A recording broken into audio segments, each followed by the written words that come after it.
Wait until I introduce.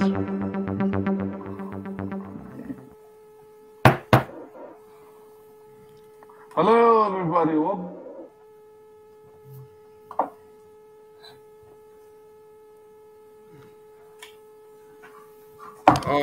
Got that voice. I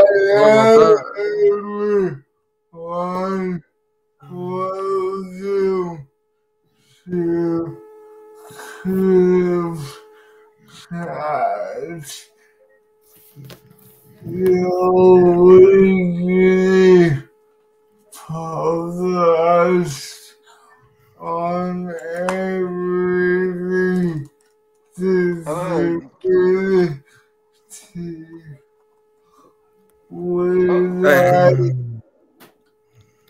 Thank you, everyone. Sorry, everyone. We just had a bit of an IT issue. Thank you, Jonathan, for introducing. Welcome back, David. But today with us, we have a very special guest among us, Eliza. Welcome, Eliza. How are you doing? Good. Hello. Thank you so much for having me. I've heard great things about your podcast, and I'm really excited to be here. That's awesome. And Liza, also for the what is viewers. your role? Sorry, David. Go ahead, David.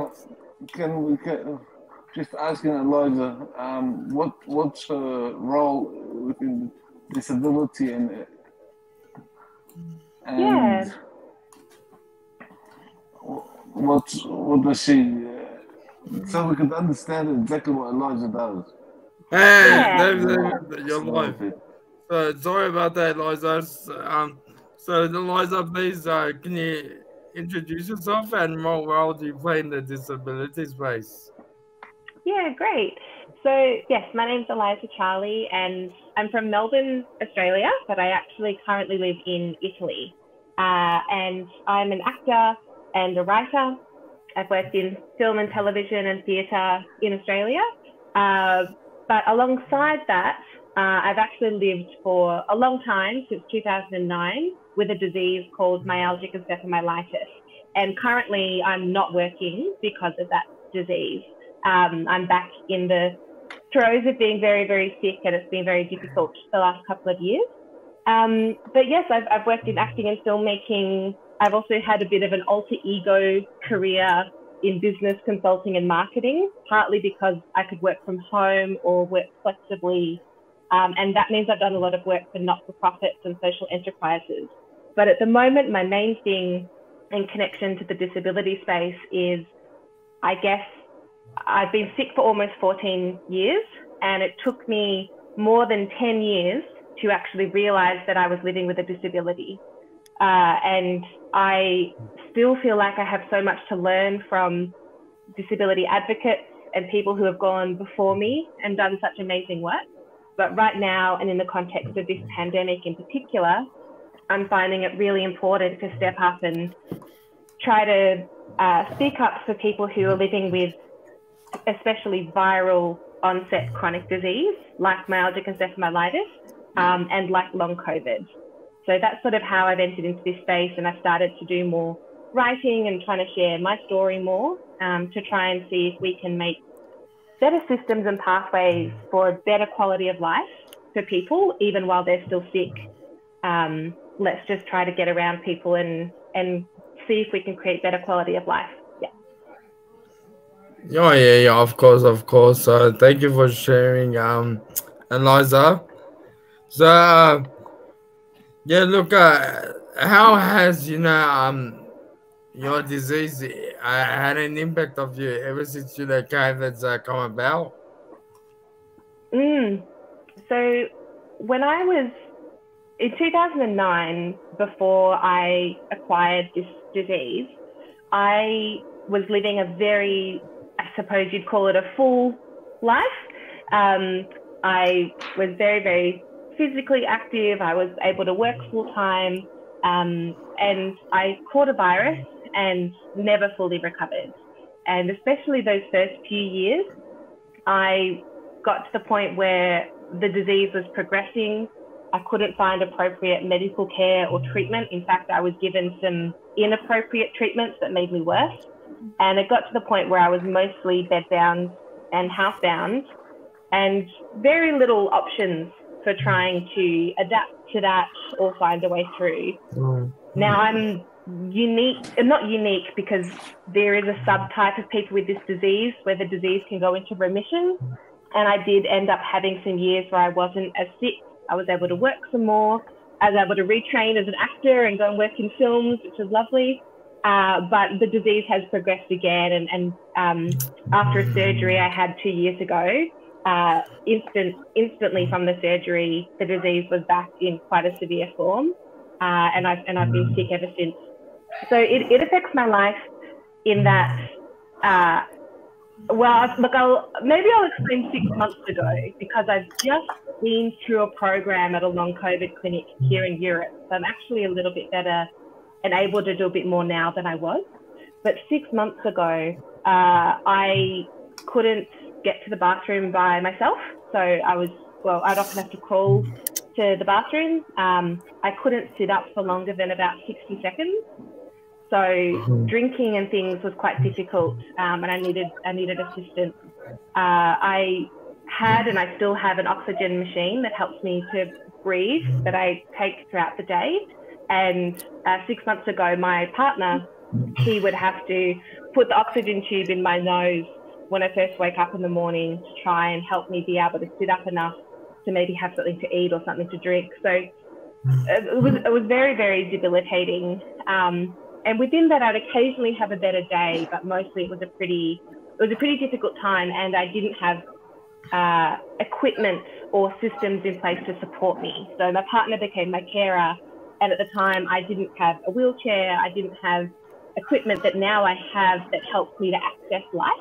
And so that's been a real journey, but I've also been able to access some treatment recently that's helped me to improve. Yeah. So it's very debilitating. What was that? The actual disease, the actual infection that you have, it's very debilitating. What do you call it? Debilitating. Debilitating. Yeah. It has received a lot of research. They don't understand the root cause and the root mechanism of the disease, but they do understand a lot of the puzzle pieces. We actually know a lot about this disease now. There's this myth out there that it's mysterious and unknown. We don't know how to help people necessarily to adapt to it very well yet, but we do know a lot about the disease, and it affects multiple systems in the body, mostly the neuroimmune systems.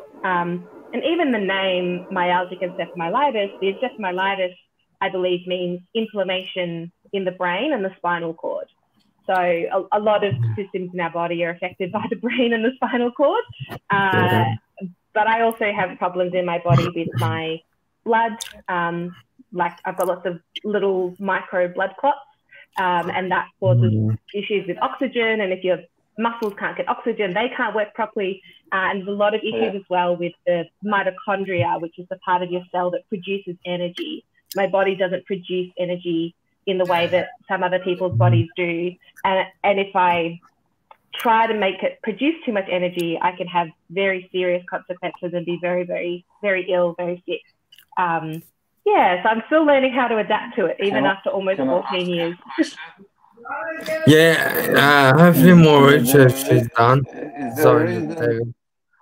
Is there a reason why you live in Italy? Will it be cheaper to live in Australia, or you'll have more? Is there more hope over there in Italy? It's a great question.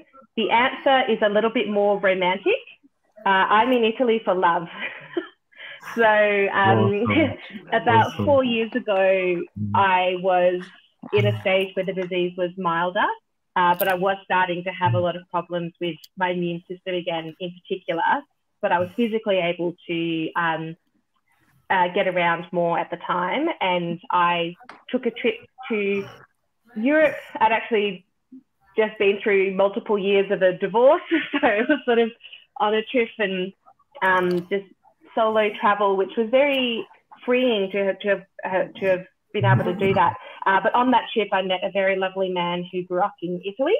And so we started dating. And I was in the Melbourne lockdowns in 2020 and 2021. He was locked out of the country with the border closures. So we didn't see each other for almost a year and a half. But in 2021, I got permission to leave Australia to join him in Italy. So I'm here for love. But also, it has meant that I've been able to access better and different treatment options for my disease, and better and different supports, because we've really, we actively neglect this disease in Australia.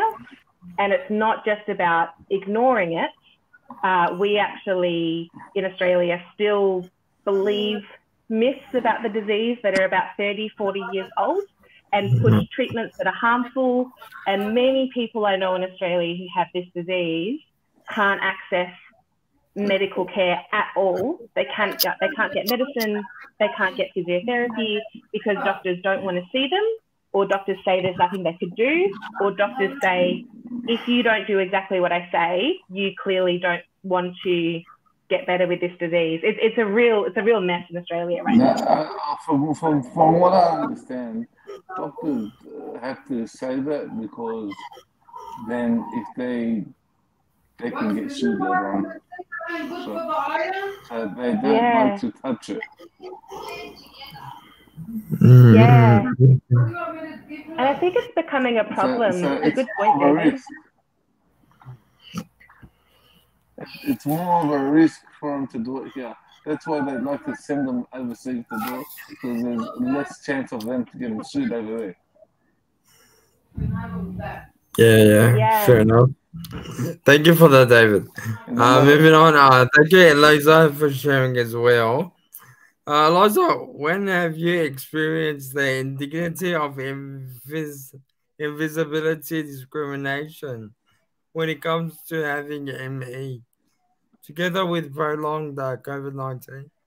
Yeah, I think the thing I found difficult about this disease is I lived, especially in the years when it wasn't as severe, I lived with a lot of it in silence. And I thought that was a choice. Oh, I feel a little bit emotional talking about it. I thought that it was a choice to kind of deal with it in secret. But it was actually the result of the Australian medical system for 4 years telling me that it wasn't a neuroimmune disease, telling me that it was anxiety, which I didn't have. Clinically, I didn't have. Telling me that it was deconditioning because of not exercising enough, which before I got sick, I was an athlete.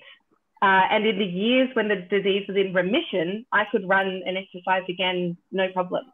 So there was, some limits on that. I never fully got back to normal, but they made me believe that this disease was about my behavior and around believing I was sick, as opposed to receiving help for being sick.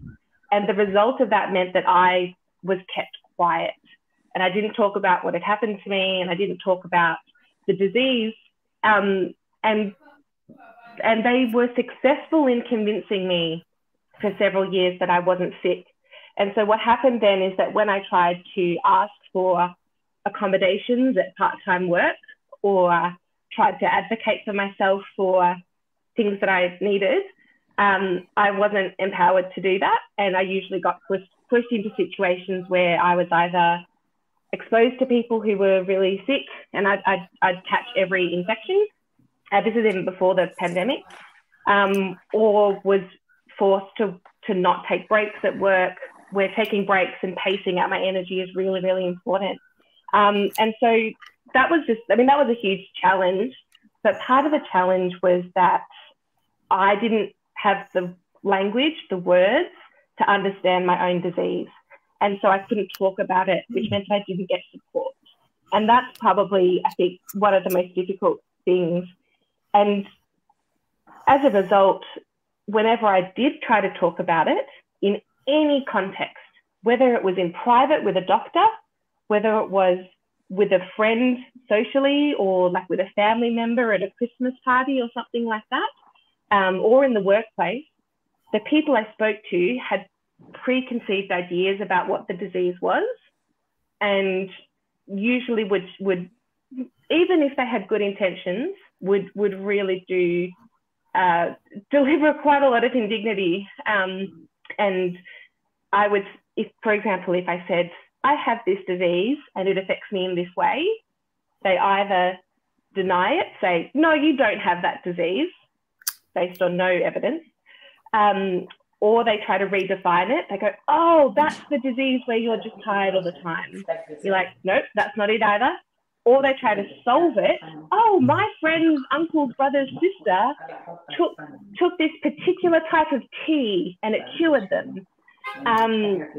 Or they just sort of brush over it and move on, and there's no engagement with this huge thing that's going on in my life. So there are some exceptions to that. There are a few good people in my life, but the default setting for most people in most contexts in Australia is to deny the disease, to try and redefine it in some way, or to try and cure it. And I can tell you, if there was a cure, I would know about it. But also right now, cure is not necessarily my goal. I don't think my aim here is to become 100% cured so I can be this productive member of a capitalist society. My goal here is, how can we value people even if we don't have function? How can we value people even if we're not necessarily productive in the traditional sense, and still value having community and society instead of just economy? So that was a long answer, sorry. But yeah, I've been laughed at. I've been... Sorry, Lola.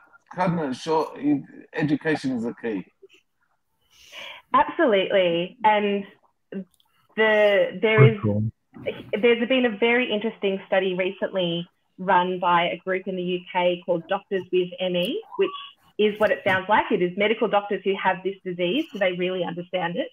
They ran a survey of medical education, and they realized that doctors and medical students who had not been taught about this disease actually had a better understanding than those who were taught about the disease. And that's because we're teaching the wrong things. So a doctor who has never heard about this disease is more likely to help you than a doctor who's been taught the wrong thing. And that's a big problem in Australia, including, it is now everywhere in Australia. Every guideline has incorrect and dangerous information, and that is now being transferred into guidelines for other viral onset chronic diseases like long COVID. The long COVID guides have the same misinformation, and it's gonna damage people. Yeah. Yeah, no, thank you for sharing that. Thank you very much, very insightful. And I do apologize if it brought back any memories, but moving on to the next question. What sorts of complications would occur for a person like yourself who has ME when contacting prolonged COVID-19? So am I understanding that means if I, as someone with ME, caught COVID and had long COVID, what would the complications be? Yeah. Yes, sorry about that, yeah. No, that's great. I think it's a really important question. I don't think the answer is clear and final, but my current understanding is this. ME is an umbrella term.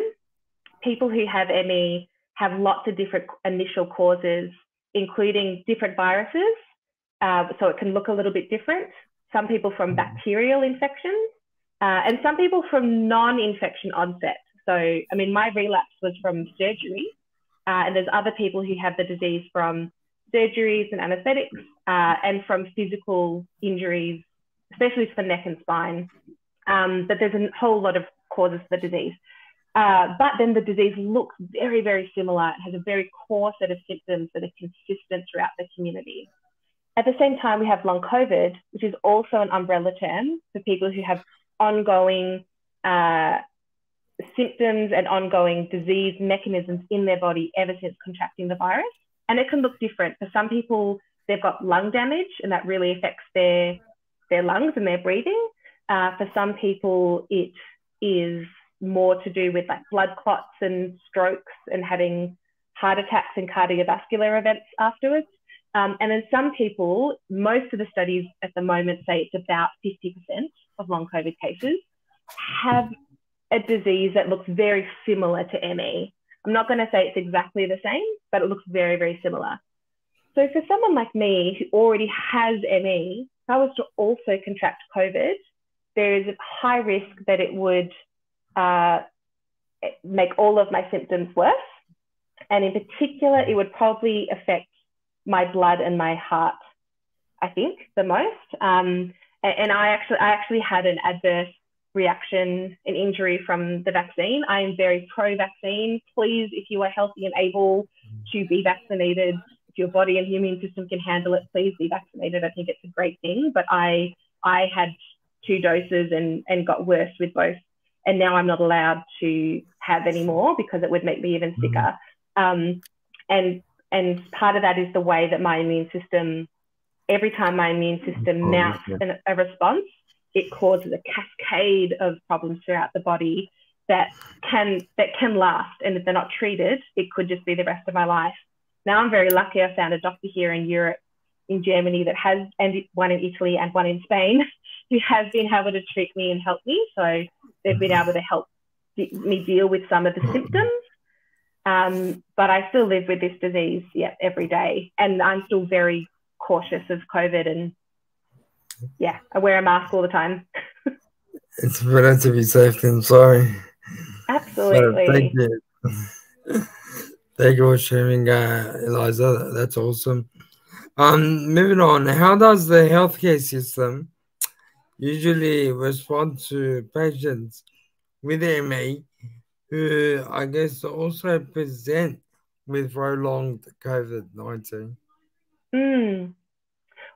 What I'm seeing at the moment, I guess what I'm hearing from the ME community, but also people who I've connected with who have long COVID in Australia and overseas, we're seeing a repeat in how people with long COVID are being treated. We're seeing a repeat of how we treat people with ME. So setting aside the question for a moment on whether they're the same or not, there could be some key differences. We're still coming to understand where to draw the line. But the way we treat them in terms of the healthcare system has been very similar. And that's very worrying because it is both harmful and can have a lot of indignity. So at the moment, there's the long COVID parliamentary inquiry in Australia. People who have long COVID and clinicians and researchers can send in their stories and Parliament will read them. A great committee. I'm cautiously hopeful for this inquiry. And already in some of those submissions, which are publicly available online, we're seeing the same things that we're seeing in ME treatment, which is this. People are told that they're not sick, so they're denied that they're sick. They're told that it is just a bit of something. There's this like dismissive and minimization of it. People are told misinformation, so they're empowered with the wrong information. They're told to exercise and they're told to see a psychologist, as opposed to going to a cardiologist, an immunologist, a rheumatologist, a hematologist, and getting different tests. People are getting given basic tests, told that they're normal and therefore they're not sick. And at the same time, the person's like, but I lost my job, but I can't care for my kids, but my partner now wants to leave me because my doctor's told him that I'm making it up and I'm very, very sick. You know, there's all these things that can happen. And I think that in the next 10 years, over the next 10 years, if we don't get this right in treating people with dignity and research, proper evidence research-based information and treatments, if we don't do this, over the next 10 years, we are going to have more people who are experiencing domestic violence, more people who are homeless. We're going to be increased risk of cancer, heart disease, diabetes. Like this is a mass disabling event, And I want us to develop systems that can really partner with people on this journey as they learn to adapt to this new disease and find what's appropriate for them. But at the moment, like, we're seeing more and more in Australia, doctors putting on their website, they will not see patients with ME. Like, that just seems straight up discrimination to me. But yeah, so you'll get handballed around from doctor to doctor. Everyone says, that's not my job. I'm not the one. There is no specialist for this disease. So everyone's like, that's not my job. I can't treat you. There aren't enough doctors who will treat you. And then if you can get an appointment, at best, they might tell you to rest, but more likely they'll tell you to exercise and do things that can be harmful. And then it all feeds into longer term systemic issues like with the NDIS. People getting denied access because they can't prove that the disease is stable and they can't prove that it's permanent. And even the NDIS telling people that they have to do graded exercise therapy before they can prove that they're eligible for the NDIS, when graded exercise therapy is known to harm patients. So it's a real mess right now. I'm hopeful about the inquiry. I'm just so sorry that people with long COVID are facing the same issue. Yeah. The issue of being denied and given the wrong treatment. Yeah. Yeah, actually more research is done, like I mentioned before, into this disease. And also, look, everybody needs, access to supports or whatnot, especially with the NDIS. So, look, systems need to improve, for sure. For sure. The other thing I'll say on the health system is that over the last decade, if I've needed a doctor for a different reason, so for example, if I've needed help from a gynecologist as a woman and person with uterus, or if I've needed, I had a lot of issues with my gut for a long time, and I saw a gastroenterologist, it was safer for me to go into those situations and not tell them that I have this very serious disabling disease, because as soon as you say that, they dismiss everything. As soon as they know you have this disease, especially because in Australia, they still often refer to it as chronic fatigue syndrome, which is a problematic name. It's not the original name. It came out of the US in the 1970s and 80s. So yeah, it's really hard. Like, even with my surgery, I had to try and tell my doctor, I'm like, look, I have this disease, but maybe it's not so much of a problem at the moment because I just needed him to perform this other surgery. But then, Elijah, sorry, I had a bit of IT problems. I was going to ask you, does the NDIS actually follow you to Italy? No, so I'm not on the NDIS. In my particular case, that's partly because I haven't found a way to be, I think, brave enough to apply. I just hear about how brutal the process is, but I have close friends who are on it. I don't believe that it would follow you if you're overseas, but I actually don't know. I'm not sure. I'm pretty sure it does. Yeah. So for me at the moment, I am crowdfunding all of my medical treatments. And if I had been in Australia for the last 6 months, I wouldn't be able to sit up and talk to you today. I'm only here because I have had access to a long COVID and ME specific clinic in Germany and access to treatment that's been paid for by crowdfunding. I've spent 50,000 Australian dollars in the last 4 months on treatment, just so that I can sit up for a few hours a day.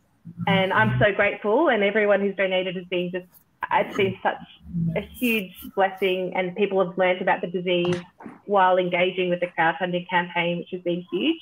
I also felt a lot of shame with having to crowdfund and shame with having to ask people for money, but it is what it is. I 2 years ago, I took 2 weeks off work to have a surgery, and I never went back.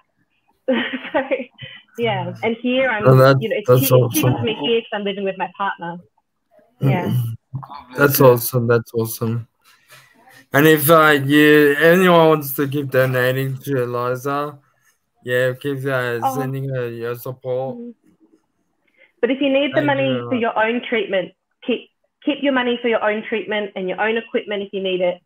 Just if you have like someone you know who doesn't need the money and wants to give, maybe ask them. No worries. Thank you very much for that, Eliza. Eliza, what would be your advice to our policymakers on how, I guess, best to confront the challenges for people with the ME and CFS, also and prolonged COVID-19 in Australia? The first thing is to listen to patients. And that goes from the micro level. When you are in the room with a patient, if you tell them your blood tests are normal, there's nothing wrong with you, and they're saying, actually, I'm really debilitated by these symptoms, my life is very affected, there is something wrong. There's a fantastic researcher overseas, he's Australian actually, I think his name's David Petrino. He tweeted a while ago, if there's not a specific biomarker that you can find, the patient is the biomarker. If the patient is telling you that they are sick, listen to them. So listening is important. On a bigger level for listening, things like the parliamentary inquiry into long COVID are very, very important. But also, it costs a lot of energy for us to submit to inquiries and submit reports and to over and over tell our traumatizing stories of being mocked and laughed at and spat on and denied pain relief and denied access to medicine, denied medical care, left bedridden, in our own filth, people who need feeding tubes, who are denied access to feeding tubes, all sorts of things. We've told these stories over and over again. They are documented in the NHMRC 2019 report. They are currently being documented with the Disability Royal Commission. We have told these stories over and over and over again. So part of listening is go back and read what's already been written. So if you're looking at graded exercise therapy, for example, there is a report done by Emerge Australia, the charity, from years ago, who surveyed patients and saw that 89% of patients were made worse by these graded increases to activity or exercise. 5% didn't have an effect and 5% improved. I can't imagine any other drug being on the shelf of a pharmacy that helped 5% of people and injured 89% of people that we wouldn't immediately pull that drug off the shelf. So listening is very important. And then the other thing is start to build connections and collaborations with patients and researchers so that there is an ongoing listening going on. So there are amazing researchers in this space. Melbourne has a campus for the Open Medicine Foundation, which is one of the most highly respected ME research communities in the world. They have 6 international campuses. One's in Melbourne. Let's interview them when we're writing media articles about ME and long COVID. No, it's independent, I believe. But there's researchers at La Trobe, there's researchers at Griffith, there's the National Neuroimmune Centre. These people exist, but we're not talking to them. We're talking to exercise physiologists who want to get paid to force people to exercise, even though it makes them worse. So let's talk to the people who actually know what it's like to live with it. Let's talk to people who actually know what it's like to research it. And let's start there. Let's start with actual evidence. Yeah. That's awesome. That's awesome. That's my advice. Because there are some treatments. I think that's pretty good advice. That's great advice, Eliza. Yeah, a very amazing woman, Eliza. And thank you very much for spending an hour of your day to be here on our podcast. You know, thank you so much for having me. Spreading awareness and give us an idea of what it's like to have ME. If you want to share on our podcast your details, if someone wants to donate or anything, just put it in our comments. How to donate. Oh yes, I'll do that now. Thank you, David. Thank you, David. So yeah, for the audience out there, yeah, show us your support. Show Eliza your support. Donate. Get the money rolling in. And so she can get, I guess, more hours. But also, we hope that more support is being researched so that you can, live the life that you want. Yeah. And as I said, I don't necessarily think that that looks like a cure necessarily, because I don't want to hold up some ideal that I have to be, I guess, a standard society's view of what's productive and functional. I don't think that's the goal here. The goal here is to have a better quality of life. The quality of life of ME has been measured in multiple studies and shown to be lower than people who have terminal cancer, who have MS, who have chronic heart disease. And the thing is, for too long, we've said that that's the case because we don't know. It's all mysterious. And actually, we do know enough to be doing better now. Do we know everything? No. Do we know what works for every patient? No. But do we know enough to be helping people today and not injuring them, stopping the harm and actually helping them? Yeah, we know enough to be doing that right now. And we need education systems to make it long term. But any doctor, any friend or family member could start today by reading from patients and charities and researchers and starting today with what we do know. It doesn't have to be this way. Yeah. Now, awesome. Thank you very much for that, Eliza. For everyone, you've been watching CripChat, your weekly podcast on everything disability. Thank you once again, Eliza, for joining us. We hope we hear more from you. Yeah, I'd love to. Thank you, Eliza. Thank you for having me. Bye.